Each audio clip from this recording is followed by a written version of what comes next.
Bueno, para el día de hoy, esta es una presentación del Dama Colombia, donde actualmente soy presidente para el capítulo Colombia y coordinador regional para Latinoamérica. Brevemente les voy a explicar qué es el Dama y qué es el Dama Colombia. El Dama es el Data Management Association, la entidad encargada de promover las buenas prácticas en torno a todo el ciclo de vida de los datos en las organizaciones. Como tal, el DAMA Internacional tiene capítulos en todo el mundo, en más de 80 países, y nosotros somos el capítulo DAMA, en donde pues lo que buscamos es vincular profesionales, universidades, gobiernos, organizaciones y empresas para trabajar alrededor de los datos, las buenas prácticas y recomendaciones del DAMA. Buscamos la promulgación del DAMA, la vinculación de profesionales, mejorar el conocimiento de la gestión de datos y crear comunidad.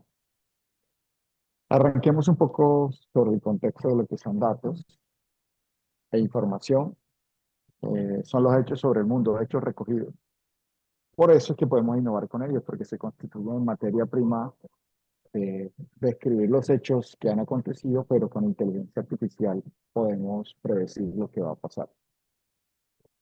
El nuevo diccionario de Oxford lo define como hechos y estadísticas recopiladas para los análisis, ya le da un propósito.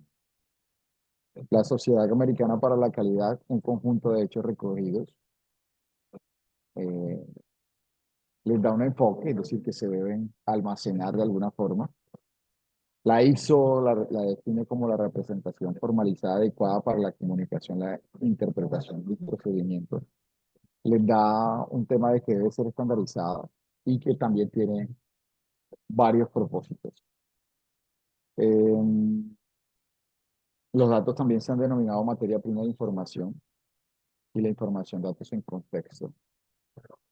Por ejemplo, aquí un informe de cobertura. El último trimestre está basado en datos de nuestra bodega de datos.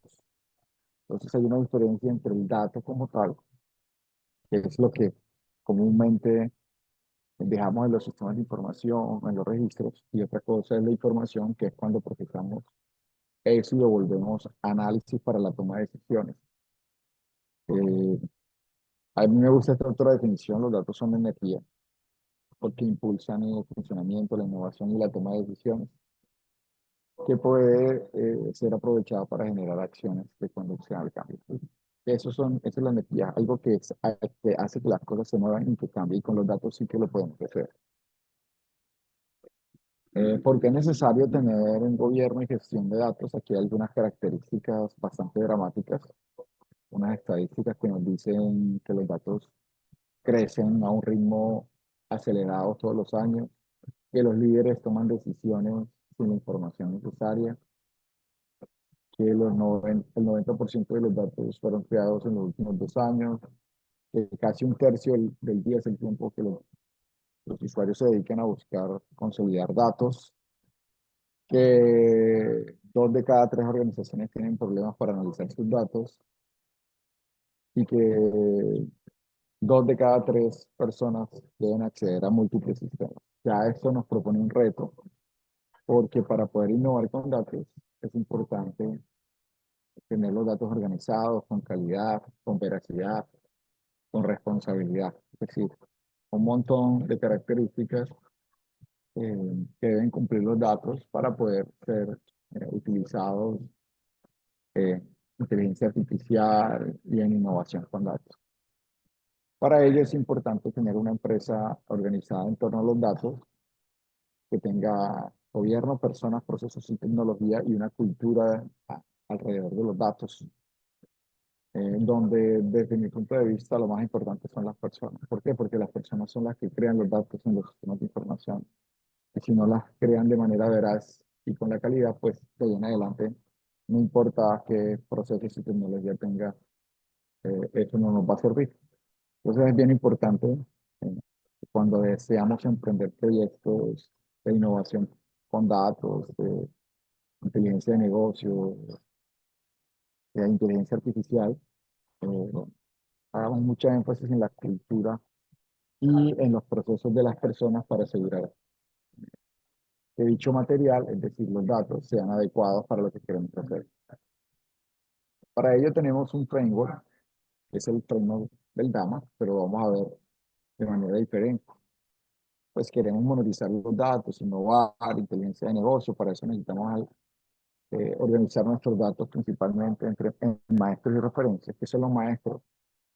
Los datos maestros son aquellos datos que son transversales a la organización. Por ejemplo, el cliente es transversal a la organización, que tienden a no crecer tanto como sus transacciones. Por ejemplo, miremos algo normal de todos los días. Eh, nosotros, si pagamos servicios públicos, en un año nuestros datos tienden a ser estables, es decir, nuestro nombre, dirección, teléfono, no, no cambian tanto como los datos de nuestros consumos bimensual o mensualmente nos llegan los datos de facturas, esos corresponden a datos transaccionales. Entonces, si quisiéramos analizar los hábitos de consumo, por este lado están los clientes, ¿cierto? Y por este lado están sus transacciones, es decir, lo que consumen. Entonces, necesitamos de las dos cosas. Visto de otra forma, necesitamos del sustantivo y necesitamos del verbo para poder hacer innovación con datos, que es lo que vamos a hablar hoy. Usualmente, para el ejemplo, pues vendrán de los sistemas de información, del consumo, la facturación, etcétera.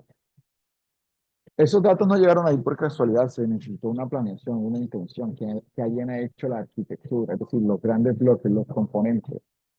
Pues, en el caso de la factura de un servicio público, necesitaré los medidores, la toma de esos datos, que esos datos lleguen a un sistema, que sean procesados, etcétera. ¿Esos datos dónde se procesan? En unas entidades de datos que deben ser diseñadas y modeladas. Entonces, hablamos desde la planeación hasta el detalle de los datos. Como pueden ser varios sistemas de información, para el caso que estamos hablando, uno de toma de datos, otro de facturación, entonces esos datos necesitan ser integrados e interoperados, es decir, intercambiados entre sistemas y almacenados en bases de datos. Es decir, los datos nacen acá, desde la planeación hasta su expedición y almacenamiento, y luego son procesados o diferenciados entre maestros y bodegas de datos. ¿Por qué? Porque estos no crecen tanto, no se almacenan todos los días acá, y estos pues se almacenan de acuerdo a la periodicidad del negocio, si es diario diario, si es mensual mensual, etc. Pues acá van creciendo más. Esos datos necesitan dos propiedades, la calidad y la seguridad, de lo que hablábamos ahorita. Necesitamos guardar la privacidad de los datos y necesitamos que esos datos tengan la calidad suficiente para que aporten valor al negocio. Y esos datos, ya vimos que pueden ser no estructurados, ya vimos el concepto de maestros y referencias, transaccionales y datos de inteligencia de negocio, que podrían estar, por ejemplo, en una bodega. Y esos datos necesitan como estar caracterizados y documentados en la organización. Se llaman metadatos. Para esto necesitamos capacidades, es decir, personas, procesos y tecnologías que nos ayuden a cumplir con todo este ciclo de los datos, con un tema de cultura y gestión del cambio, ¿verdad? Y por encima, algo que los articula a todos, que es el gobierno de datos. Está arriba, en el medio la gestión y abajo las capacidades. Y aquí, en este pedazo, están los datos que vamos a trabajar. Em, para eso existe un framework que se llama el Bean Book del DAMA, que son estas mismas áreas que ya vimos, pero organizadas de manera diferente. Igual se pueden organizar como infraestructura de datos, explotación, gestión, definición y gobierno. Ahorita ya vamos a entrar a la innovación. Les quise hablar de esto porque esto que vimos anteriormente es todas las cosas que debemos tener en cuenta para los datos, para que esos datos lleguen bien y sean explotados de manera innovadora, causando impacto y disrupción en las organizaciones. Para ello, existen varias formas de innovación. Eh,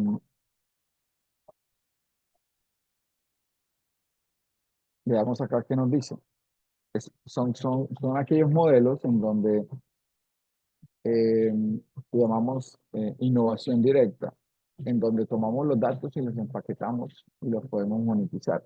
Por ejemplo, en el intercambio o comercio de datos, productos o servicios desarrollados con base en los datos, ventas de conjuntos de datos, marketplace, espacios federados de datos, que generan grandes oportunidades para los emprendedores.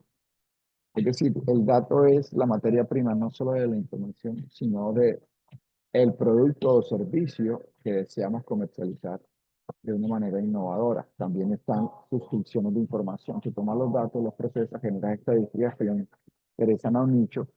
Por ejemplo, Nielsen hace ese negocio, o por ejemplo, todos aquellos que toman datos en los supermercados y después se las venden um, a todos los productores que ponen sus productos en esos supermercados para ver cómo están con la competencia, en qué estante funciona mejor, cuál es la rotación, etcétera.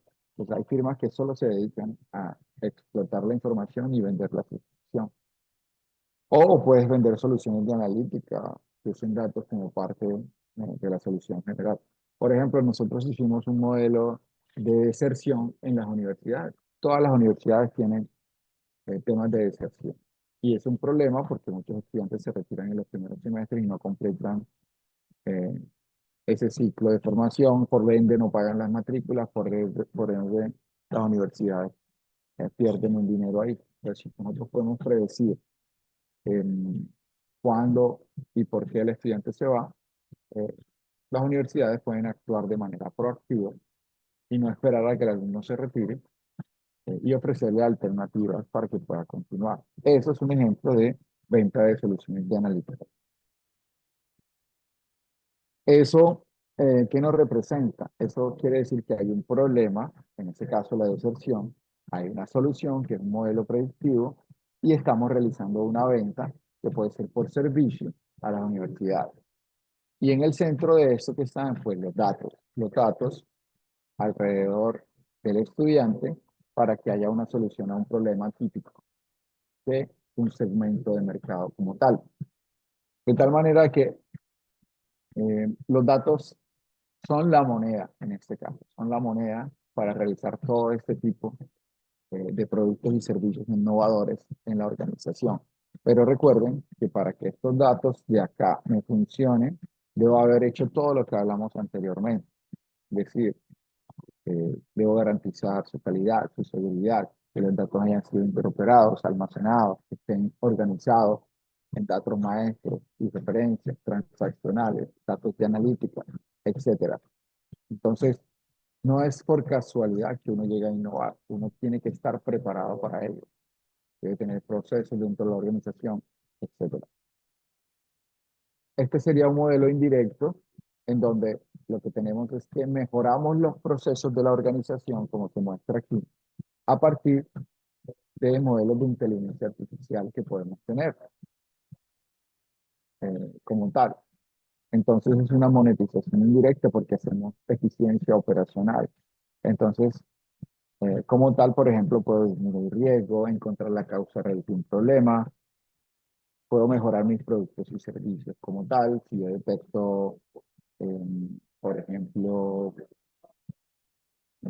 que algo está fallando, pues entonces esa falla me puede generar paras en mi producción y si lo hago de manera proactiva, pues voy a perder menos dinero, voy a tener menos capacidad ociosa, etcétera. Entonces, es indirecto porque le estoy pegando a algo que hace la organización, que usualmente es un proceso de negocio. No lo estoy vendiendo los datos como en lo anterior, en que los empaquetaba y los vendía. Por eso el anterior se llama directo y este se llama indirecto.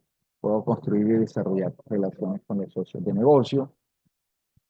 Entonces, entre los socios de negocio y mi equipo de trabajo puedo acortar los tiempos, por ejemplo, de cadenas de distribución, de cadenas de entrega de productos, de cadena de entrega de materias primas, etcétera. Y podemos aumentar la satisfacción de los clientes sabiendo qué cosas les gustan, qué no les gusta, si un producto les puede gustar, si puedo lanzar mejor una campaña de marketing, etcétera. Entonces, por eso se dice que los datos nos causan innovación indirecta.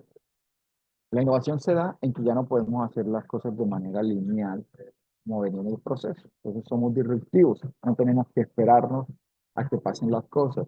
En ese sentido, estoy haciendo las cosas diferentes. Y recuerden que hacer las cosas diferentes, como en este caso, es innovar también, está dentro de la definición de innovar. O crear productos y servicios como el anterior también es innovar. Y ahora lo que tenemos un poco es un poco a lo contrario del caso anterior. Es decir, ya en el proceso, quien actúa de frente es una inteligencia artificial, ¿cierto? Eh, Esto hace que el proceso sea más rápido en cualquier lugar y a cualquier hora, porque pues eso es lo que nos da la tecnología. Aquí vemos a la persona, un poco la relación cambia, ¿cierto? En el otro modelo lo que teníamos era eh, una persona que tenía una inteligencia aumentada, ¿cierto? Es decir, que toma decisiones con base eh, en esa asistencia, el copilot que le da la inteligencia artificial para mejorar un proceso. Acá lo que tenemos es el concepto de human in the loop, es decir, eh, la inteligencia artificial me hace todos los posibles caminos, pero quien toma la decisión final es un humano. Pues también se logran las mismas eficiencias y puede funcionar en cualquier parte, a cualquier hora, más rápido y desde cualquier máquina, como decimos. Ese se llama el concepto A3, Anywhere, Anytime, Any Device, ¿cierto? Pero adicionalmente lo que agrega es una mayor rapidez en en la decisión o en la creación de un producto o servicio. Veamos algunos ejemplos de ese tipo de innovación con modelos de inteligencia artificial. Pero antes, recordemos que es inteligencia artificial. Eh, es artificial porque es hecho a mano o por el hombre, es decir, el hombre es quien programa eso, ¿cierto? Es no natural, es falso. Eso nos trae ciertos riesgos como en los ejemplos que vamos a hablar ahorita, pero antes veamos un ejemplo simple de un machine learning en donde tengo datos con los que entreno. Es decir, si volvemos al caso del ejemplo del estudiante que va a desertar, pues tengo todo su comportamiento durante su ciclo de vida. Cuando desertó y no desertó, porque yo tengo que enseñar a mi modelo predictivo a que diferencie los que sí y los que no. No lo puedo entrenar solo con los que sí. Él reconoce patrones, luego pregunta mediante un algoritmo cuál es el mejor modelo, lo expone. Cuando llegan los estudiantes, los actuales, los en vivo, los que interactúan en los procesos con la universidad, se expone ese dato y me da una predicción y actúa en consecuencia. Esa es una innovación tan sencilla como se lo estoy diciendo. Veamos algunos casos de innovación. La empresa A usa inteligencia aumentada, ¿cierto? Para la capa de presentación y navegación, es decir, para hacer una página web. Demora un día, le cuesta 200 y factura 500. Utilidad bruta por día, 300. O sea, es capaz de hacer de dinero libre, es decir, después que facturo y pago mis costos, 300 dólares diarios. La empresa B no usa inteligencia artificial para hacer eso. Demora 5 días, le cuesta 500 y factura 1000. Pero fíjense que aquí el indicador de mayor rapidez, ¿quién lo está haciendo? De mayor ingreso, lo está haciendo la empresa B. Pero de utilidad bruta por día, lo está haciendo la empresa A. De hecho, lo está haciendo en un 3X comparado con la empresa B. Esa es la oportunidad que nos brinda la inteligencia artificial de crear productos, en el caso de la inteligencia artificial generativa. Pongamos estos dos actores o estas dos empresas en un cuadrante de tiempo versus ingresos, ¿cierto? La empresa A eh, y la empresa B.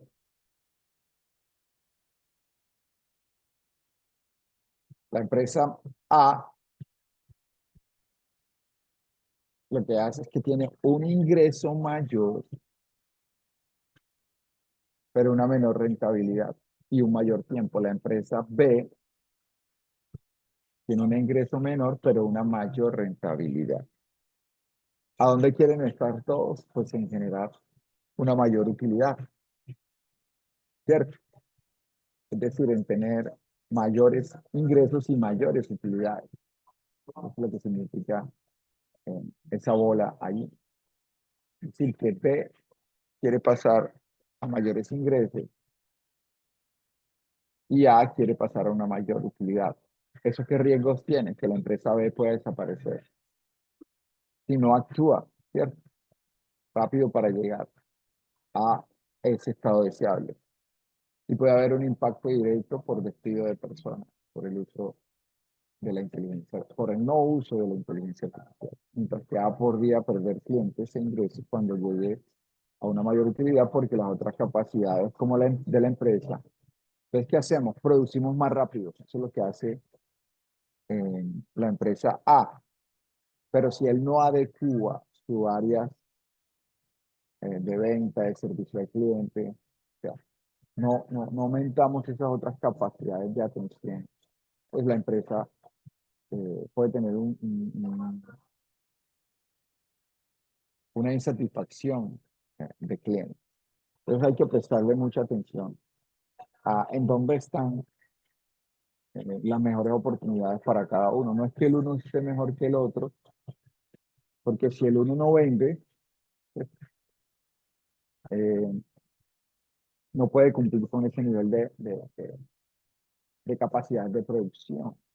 Mientras que si el otro no avanza en generar mayores utilidades, pues puede dejar de existir. Entonces la inteligencia artificial también nos representa riesgos si no sabemos utilizarla. Es decir, la innovación no solo tiene que ver eh, con hacer cosas más rápido, sino que también tiene que ver con cómo eso crea disrupción en toda la organización. Yo puedo producir más rápido, pero si no vendo más rápido, no aprovecho esa capacidad. Yo puedo producir más rápido y vender más rápido, pero si no tengo un área de servicio al cliente acorde para atender todas las solicitudes, también voy a tener problemas.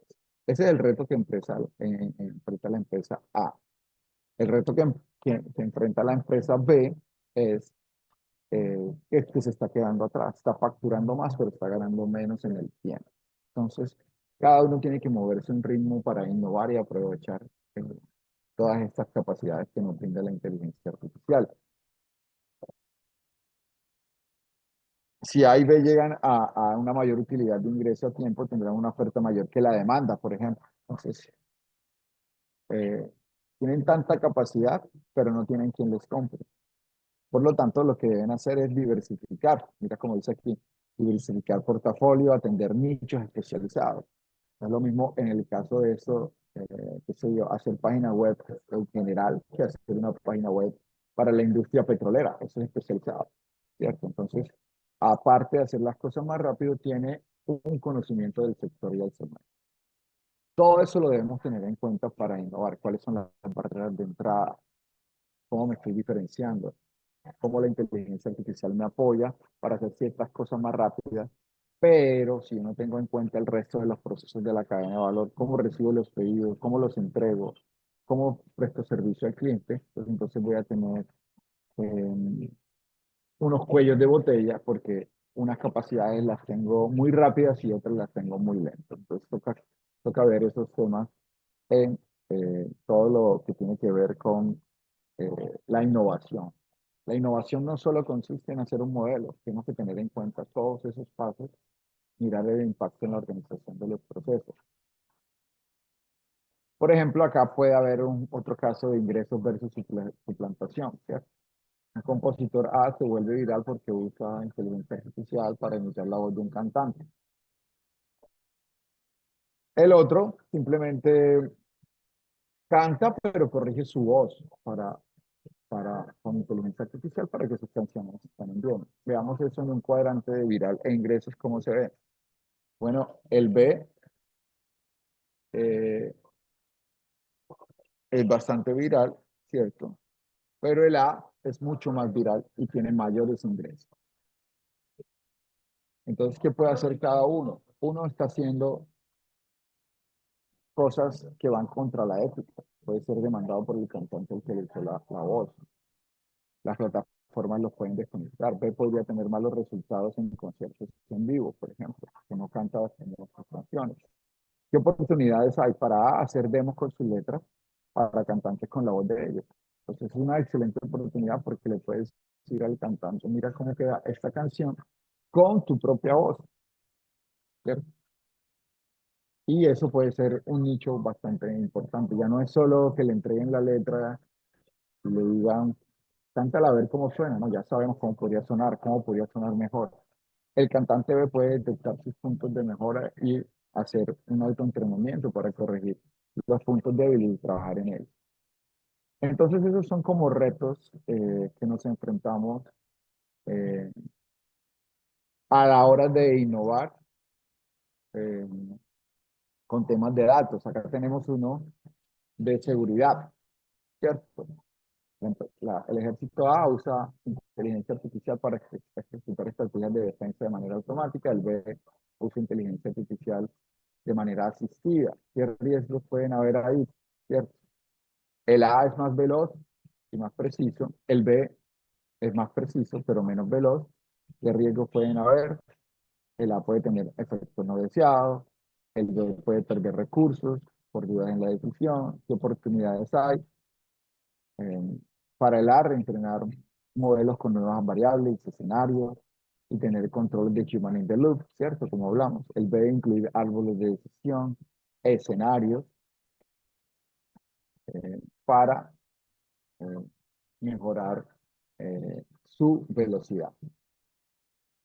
Entonces, ¿qué les quiero decir con esto? De que pueden haber muchos casos de uso en diferentes industrias para innovar con datos eh, o para hacer productos y servicios con datos, que es una eh, como innovación directa con datos, la indirecta en los procesos de negocio, en donde eh, eh, los procesos son asistidos por modelos de inteligencia artificial, ya unos más indirectos con inteligencia artificial, en donde el que asiste un poco es el humano, y básicamente esos son como los tres modelos de innovación con datos que hay.